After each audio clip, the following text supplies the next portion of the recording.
welcome back to Softbox. I'm Lyndon Dixon, joined today by Derrick Osaze. Derrick, how are you, mate? I'm good, thank you, man. How you doing? Yeah, I'm not too bad. I just want to go Good, right good. back to the beginning, mate. How did you first get Yeah. into boxing?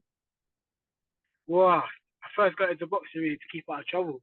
I started boxing age 15, so growing up, always loved playing sports. Was a sport fanatic. Um, Played football, basketball, rugby. But let's just say my disciplinary record wasn't the greatest.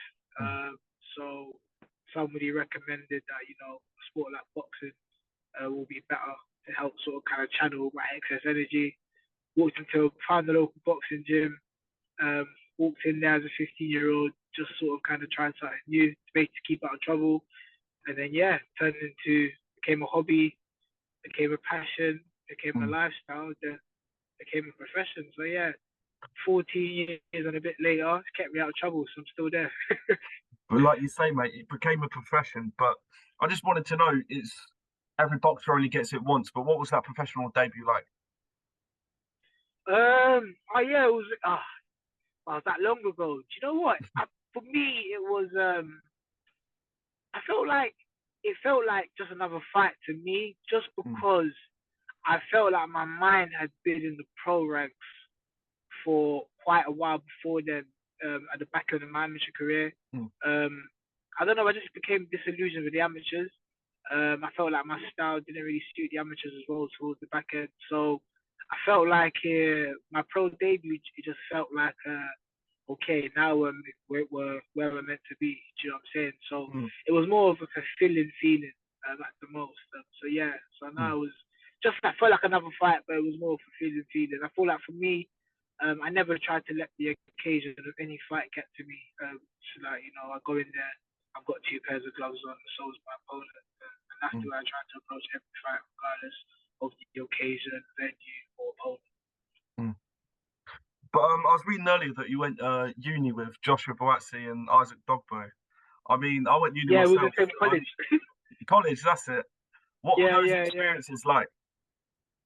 Do you know, it's funny because when I first met Josh, I first met Bratsy, I didn't know he was a boxer. Mm. Neither did I know Isaac was a boxer. And I always remember seeing them in like the college gym, because I know they did sports courses. So I would always see them always just training and stuff. And obviously, I remember me and Josh were in the same religious studies class, Mm. and obviously we got talking and stuff. And I remember before a conversation first came about boxing, and I just said, no, this guy's way too humble to be a boxer. He's way too humble. Josh is probably one of the most soft-spoken, clean-hearted, humble people I've ever met. Do you know what I mean? And Mm. same with Isaac, man. They're cut from the same cloth. And same with Isaac. Isaac, they were very, very humble in terms of what they achieved in boxing up until that point. Mm.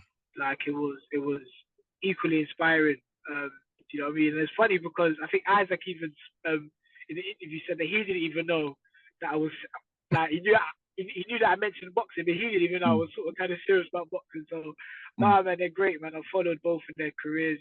Josh, I still keep in contact with both of them, and yeah, man, Mm. Josh has been and Isaac have been both great inspirations to myself, man. Yeah, it's real cool, level-headed individuals, Mm.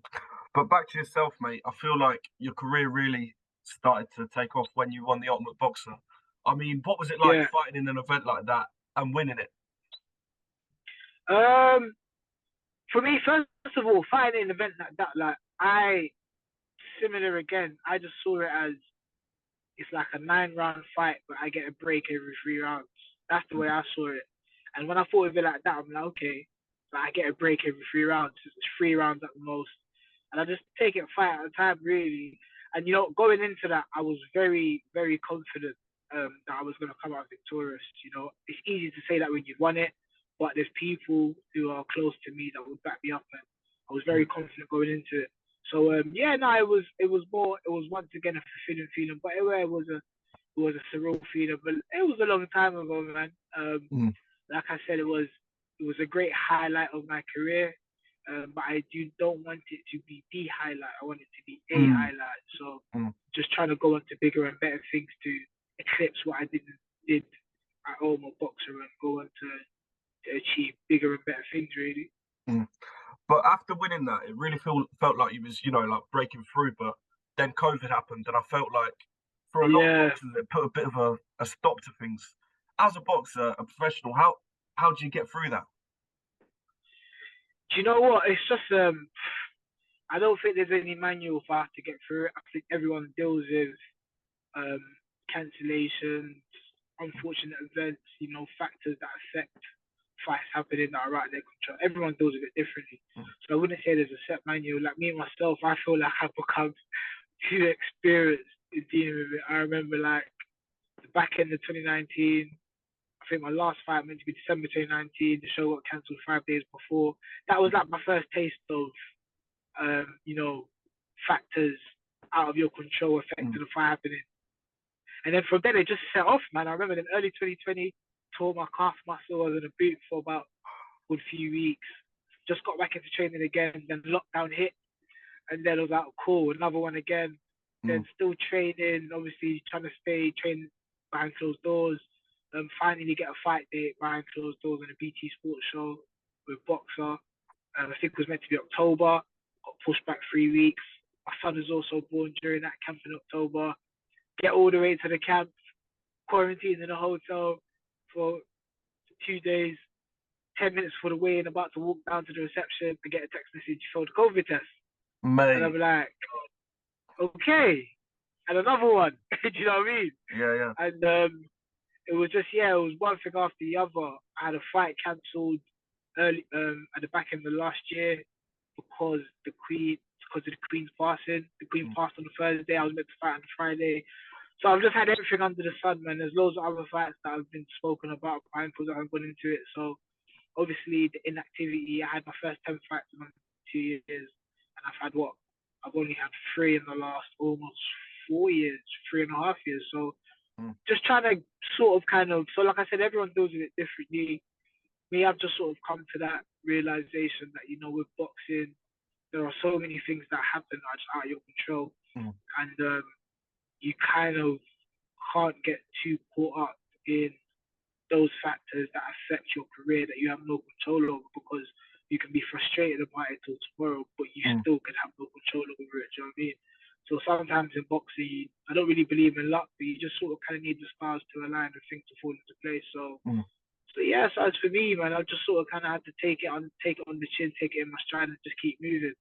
mm, But yeah, of course, it's been extremely hard at times. There's been times I've questioned whether I even still want to be in the sport, if I'm mm. being honest. But yeah, so obviously there's a lot that a box has to go through behind closed doors. When fights get cancelled, people understand that you've spent money on camp, you've lost money on potential earnings at work. You know what I mean? You've made sacrifices, and you still don't get a fight plus at the end. Do you know what I mean? So it's all right saying, yeah, minor setback for a major comeback and bloody blah blah. But when the bills come at the end of the month, they're not saying minor setback, major Yeah. comeback either. Do you know what I mean? So it can be very stressful, man. But like I say, you just gotta take it in your stride and just keep moving. Mm. But talking of things you can control, since that tournament, you got two good wins. You beat Taylor Jones and you beat Kieran Conway, but you also got your first loss against Tyler Denny. I Yeah, mean, how do you deal with a loss when you're on such a hot streak of form, and how do you yeah. take that? Do you know what? I feel at first I was very, very hard on myself about that loss, because I feel like I beat myself in that fact. But then again, I had to take into consideration I was out of the ring for almost 2 years. Mm, I think it's a factor that nobody really wanted to mention. I'd never done a 6 rounder, never mm, done an 8 rounder. I jumped straight from 4 rounds to 10 rounds, which probably nobody does. And I'm sure nobody does that after being in the ring for almost 2 years. So I think the only thing that beat me in that fight was myself and experience. Had all the fitness involved, stamina wasn't an issue, but just knowing how to pace the championship rounds, the 10 rounds, and that's something I didn't have. I mm, didn't even know how to pace 6 rounds. I've never done a 6 round. I had 6 rounders scheduled 3 times. That never happened. Do you know what I'm saying? Never got to an 8 round, and I've been out almost 2 years. So looking back at that, taking into consideration those factors, um, I think it was sort of kind of, at that point in time, I'd been out for so long, I just thought, let's throw course to it and just take a fight, you know what I'm saying? mm, But looking back at it, um, I think experience-wise probably played a factor in that fight. Even some people who watched the fight back said, hey, do you know what? I might feel hard done by because if you look at it either way, but then again, I've learned more from that. In my wins, and I think that's just made me a bit more dangerous. But then I thought the fight offers would be flying after I took my first loss. But actually, it's been the opposite. I still seem to be a fighter that just no one wants to, no one wants to fight really. Which I just find weird. The boxing industry is funny right now. It's a bit like WWE, and everyone's just trying to protect records and stuff now. So, because you've been offered fights, you said yes, and certain people seem have come back and said no. So, but yeah, for me, I've learned a lot from that defeat. Like I said, there was a lot of factors going into that fight, and I think it's made me a better, more dangerous fighter. But since then, you've been pretty busy. You've had 2 fights in, I think, the last 6 months, which just shows the direction you're going in. And I just wondered what we're going to see from you this year, because it's only the start of the year, and I feel like there's big things coming. So you might have to say that again because I think I just lost you on the sound there for a second. Yeah, no worries. You've had 2 fights recently in, I think, the past 6 or 7 months, and you're keeping busy now. But what are we going to see from you this year? Like, I feel like it's the start of big things. Yeah, I think it's just getting the momentum back up, just building momentum again. I think for me, I saw the considerable amounts of improvement in my boxing ability when I had momentum. Like I said, I had 10 fights, 3 of them in one night under 2 years, which was extremely active in comparison to now. So I had one in October. I was actually meant to be out again in December, but that show got cancelled. So right now, short-term goals is just to be as active as possible. Obviously, I've had the 2 6-rounders in between, so I'm not really going to be interested in anything other than an 8 or a 10. Potentially a 10 round for a title. We've been offered some title fights, so we've said yes. We just have to see if the team fancy it. But yeah, I think that's where I'm at now. Just keeping the momentum going. But I'd really like to push on to some 50-50 fights, man. Some serious fights for some belts. I'm done with the 4s. I'm done with the 6s now, man. Maybe an 8, who knows? But definitely the 10s now, man, for some titles. Can we talk about any of those names that you've said yes to? You see what? I'm not on that because you know why? Why I don't mention names, right? Is because sometimes it's got nothing to do with the actual boxer. Sometimes it's their teams, and I've seen messages, text messages, proof from fighters, managers, them saying no to fighters before the boxers even heard of it. So I'm not big on the name calling because I don't think it achieves anything. But yeah, there's been some interesting fights that have come my way, and we've said yes, but some people around the boxes have said no. So yeah, that's Yeah. just life, isn't it? Well, you fought at the weekend, mate. Yeah. How did that go? You got the win. How was that? Yeah, it was a good fight. Obviously, Darryl Sharps is a very tough fighter. Obviously, his record doesn't tell the story, but people who know boxing know Darryl Sharp. No, he's a very, very tough. I don't even like to use the word journeyman, but he's a very tough fighter. In night about 100 losses, he's only been stopped 3 times. So I knew it was going to be a tough fight. I know Darryl's also what he like. He loves a fight, and he loves to talk to you in between the rounds. So yeah, looking forward to it. But yeah, it was a good performance, a very good performance.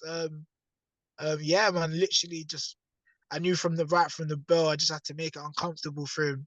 And fair enough, even in the middle of the round, he was giving it the big and talking rubbish. But when I'd catch him with a shot, he'd come up, he'd whisper and say, "Oh yeah, shot." Yeah. But then next round, my coach would shout 1-2, and he'd be like, "Yeah, come on, 1-2, Derrick." No,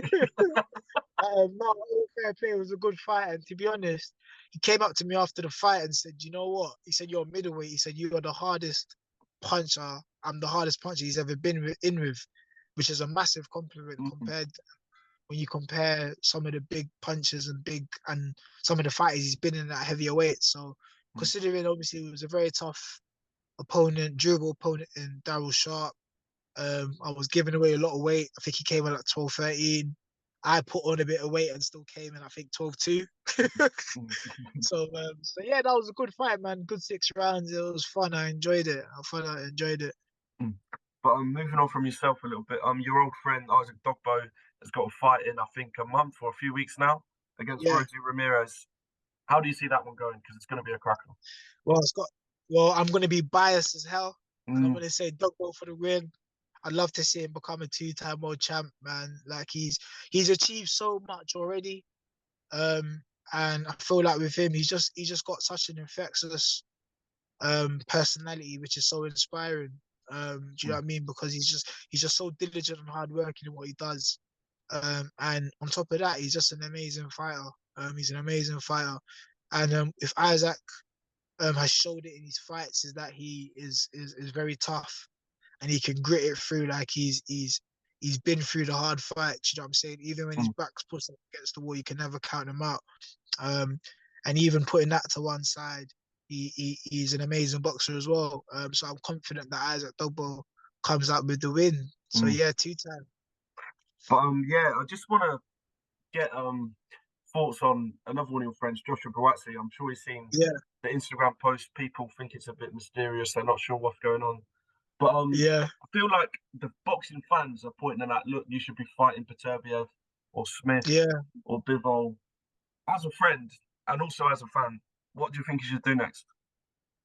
Um, I think first of all, before I comment as a friend and as a fan, I'll comment as a neutral and say that boxing fans are just the type of fans that are never going to be happy Mm, because they're the type of fans that after 8-0 are calling for you to step up to a big fight, and then if that fighter loses, they're the same fans that say, "Oh, it was too early for him." mm, It's the same fans that if Buatsi steps up to a big fight against Bivol, they'll say it's too early, but then the same ones that are calling. So it's like mm, in boxing, you're kind of damned if you do and damned if you don't, to be honest. So I guess that obviously speaking as a fan, um, I'd like to see Buatsi in the fights that his team deems as to be the right fights at that right time. Do you know what I'm saying?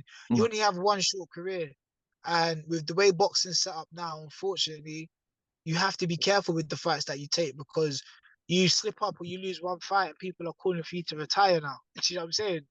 Not forgetting all the people that we put on the pedestal, the GOATs like Muhammad Ali, the Mike Tysons, all suffered losses. But mm, now today, you lose one fight and it's, hey, pack it in, retire.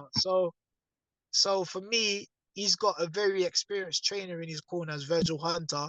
He's mm, guided probably one of the pound for pound greatest fighters of all time, Andre Ward. So I'm sure he would know the right time when it would be to fight for a world title. So as a fan, I'd love to see him in the best fights, but as a fan, I'd also understand that he's got one of the greatest trainers in his corner, mm, and he would know when it's the right time. As a friend, um, I just want to see Josh do what he wants to do, man, and just be happy. At the end of the day, you know, there's a lot that goes on behind closed doors in terms of the business side of boxing, and some fans don't understand that. This is why I've never been a fan of the call outs because you can call out someone till the cows come home, but if you're on different TV stations, different promoters, and the business sides don't add up, the fight's never going to happen. So, and I feel like sometimes the call outs are on purpose just to make it seem like you want the fight, mm, but deep down the fight can never happen. So there's a lot that goes into it on the business side of things that we are not privy to. So, as a friend, I trust that Josh has the right people around him and he will make the best decisions for him and mm, not for anybody else. So, I wouldn't really care too much what people are saying. At the end of the day, they're not involved in your career. Do you know what I'm saying? yeah. The same ones that will use their mouth to criticize you are the same ones that will use their mouth to praise you. So, you know what I'm saying? Mm, So you can't make your decisions and live based on what others are saying when what they're saying will change with like the wind. So I'd pay no attention to it, man. mm. Mate, it's been a pleasure speaking to you. But my last question, Yeah. I feel like it's a big year for you this year, but where do you see yourself at the end of it? What have you done? By the end of it, I need a couple of straps sitting at home. Mm, Um, if I don't have a couple of straps sitting at home, then I would say, boy, then I'd say the year hasn't gone to plan. So yeah, that would be me. Just want to pick up some titles. Like I was mandatory for the area title for a long time. No one wanted to step forward to face me for that. And then we sort of kind of relinquished that managing position because I felt like I just passed that level. I'd already beat area title champions already. Tried to put forward for the English, but like in boxing, it's never as straightforward as in football. If you win the semi final, the team you wins goes to the final. But in mm, boxing, you win the semi-final, and the person you beat in the semi-final might end up going to the final anyway. Do you know what I'm saying? Yeah, yeah. It's not like in football, the league table, the team who wins the most matches and wins the most points wins the league. But in boxing, it's not the case. So put forward for an English title, but never materialized. So I'm just trying to pick up any strap, man. Literally Mm. for the end of the year. So I just kind of build up the momentum, just stay active, and yeah, man, just enjoy the sport as much as you can, because there's a lot that goes on behind closed doors, man. That can really kill your passion of the sport, man. Mm. Boxing can be a very shady industry, man. I've seen the ugly sides of the sport. Do you know what I mean? In the last year and a bit, I've had to get a solicitor and stuff, and Mm. dealing with contractual issues and whatnot. So I've seen the ugly sides of boxing. So my thing this year is just not looking too far ahead. Just want to stay active, get some bigger fights, pick up some belts this year, man, and just moving from there. Mate, like I say, it's been an absolute pleasure speaking to you. It's been a pleasure, man. Great I've questions. been Lyndon Dixon. Thank you, mate. He's been Derrick Osaze, and we'll see you on the next one. Cheers. Thanks very much, man.